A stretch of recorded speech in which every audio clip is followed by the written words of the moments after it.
There are a ton of videos out there showing the difference between a Seiko watch and a Grand Seiko. However, this video is going to be a little bit different.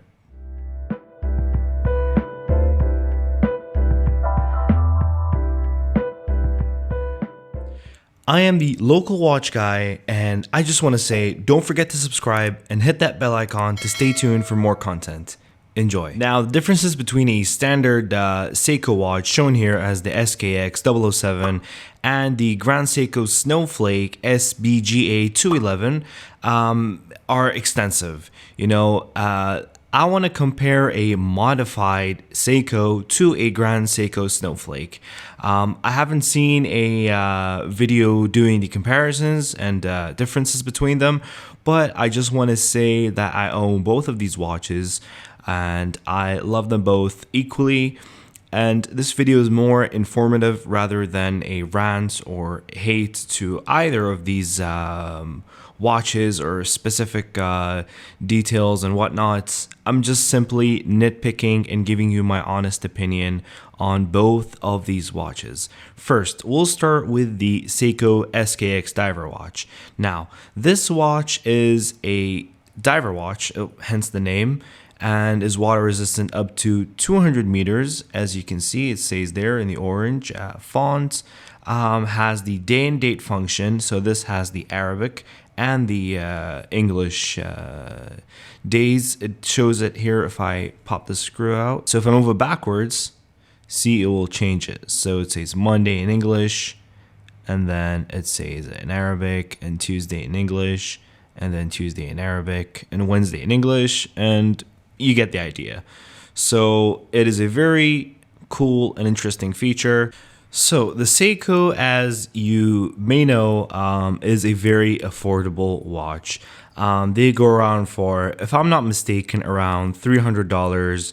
I've currently saw one on Amazon for $400. I'm not sure if their prices went up due to the demand. As I heard, some of these models were discontinued.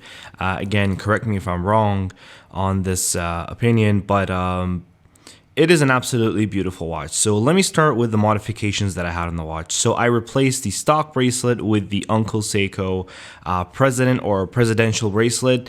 It is all stainless steel. The whole watch is made out of stainless steel.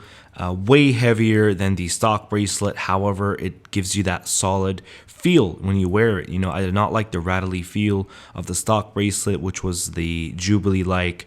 And this kind of reminds me of a day date. I always wanted to have a day date. As you may know, they are extremely expensive watches. So this sort of reminds me of, the day date look and feel. Just the bracelet, not the watch, obviously. So I had that done, and it's just extremely more solid. I believe the bracelet weighs around 92 grams, and the stock Jubilee bracelet of the Seiko diver watch weighs around 62 grams. So a bit of a difference there. Obviously, 42 millimeters in diameter. The watch face is hard like crystal, which is a mineral crystal glass developed by Seiko Corporation Group. So that's a pretty cool feature, and I believe if you scratch the surface of the glass, it can be polished back, compared to the Grand Seiko Snowflake, which has sapphire crystal. I think it is not able to be polished. That's just my opinion on here. Again, I don't want to make up things. I'm not a glass expert, but it's a pretty cool feature. I haven't had any issues with this, even though there were a lot of complaints that the fact that sapphire crystal wasn't used. But so far, I haven't seen anything that has mistreated me, and I'm not an awful guy to treat my watches and just bang them on the table and whatnot. So the second mod that I did to this watch is the bezel. Obviously, this is not a stock bezel. We all know that it is rotatable. The bezel that I had attached to this watch is the ceramic bezel insert by DLW, and it has the lume. Now, the Seiko SKX diver watch has lume on the inside dial only, and I want it to be on the exterior bezel as well, just to give it that full luminous look, and it is absolutely bright, and I'll show you it in a second. So here you guys, this is it. This is a lume. Look at how bright that is. That almost looks unreal, you know. I'm not gonna lie, one of the reasons why I bought this watch was of the lume on the inside. It is just absolutely beautiful, and obviously under direct sunlight, and if you had a long day outdoors and you go back indoors, you're gonna notice this watch glowing up really bright. So this has an advantage over the Grand Seiko Snowflake, which obviously has no lume, unfortunately. So movement wise, standard mechanical movement. You wind the watch, simple as that, just like any other mechanical automatic watch. It has a water resistant up to 200 meters. I believe I already mentioned that. Reliable, you know, durable, pretty strong watch, hard to beat for its price. And I'll also be linking all the features that I've modified on this watch in the description down below. And also I'm thinking of changing the hands to Mercedes hands.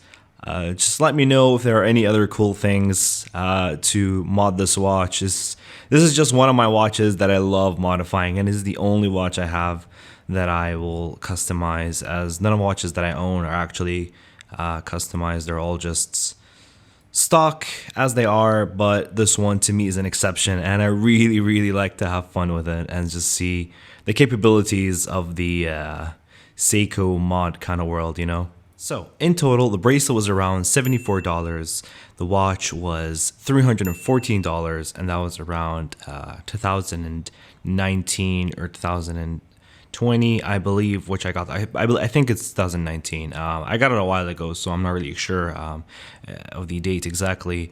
And the ceramic bezel was around $45. So in total, this watch comes to $433. So that's actually not bad for its price. You know, this watch has been through thick and thin with me, and it still stands strong, and I still love wearing it. The only flaw I can think of this watch is the fact that it's bulky. I just wish it was a little bit thinner, but you know, it's a dive watch, so it is what it is. I'm not going to complain on further features of the watch, but I absolutely love it. So, the Grand Seiko Snowflake. Obviously, switching between the two watches, this is extremely light, guys. Weighs around 100 grams, and it's just, you have to try this out. If you ever have a Grand Seiko boutique, you're going to try this out, and I will tell you this. This watch feels amazing on the wrist. I love light watches. Some people hate it, that's just them. But this does not have that expensive feel, that solidness to it. It looks expensive. I'm going to tell you, this watch is not cheap. It is well above $5,000, around that range. And it is an absolute beauty in terms of movement technology. Grand Seiko has implemented the spring drive technology, as you know, is super accurate. And if you notice how smooth the blue seconds hand is, you'll take the time and appreciate this watch. Now, I see a lot of people say that they would never pay this amount for a Grand Seiko. They don't care that it's a Grand Seiko. At the end of the day, you know, it has the name Seiko, and they're all known to make budget-friendly watches. But believe me when I say this, and I'm not saying this because I'm a Grand Seiko fanboy or anything, even though I love their watches and love all their lines, especially Crador. It is an absolute beauty. I believe it is worth every penny. I still have the sticker back there. I don't know when I'm going to take it off, but I just, like to see that it has some sort of factory look to it. Maybe I'm just being weird, that's just me. But so the SBGA is in full titanium from A to Z for all the parts of the watch, compared to the SKX007, which is in full stainless steel. This is a hefty watch, and you'll feel the weight difference. This weighs well around 150, possibly 210 grams. Let's put on the scale and see how much it weighs. All right, so placing the watch on the scale.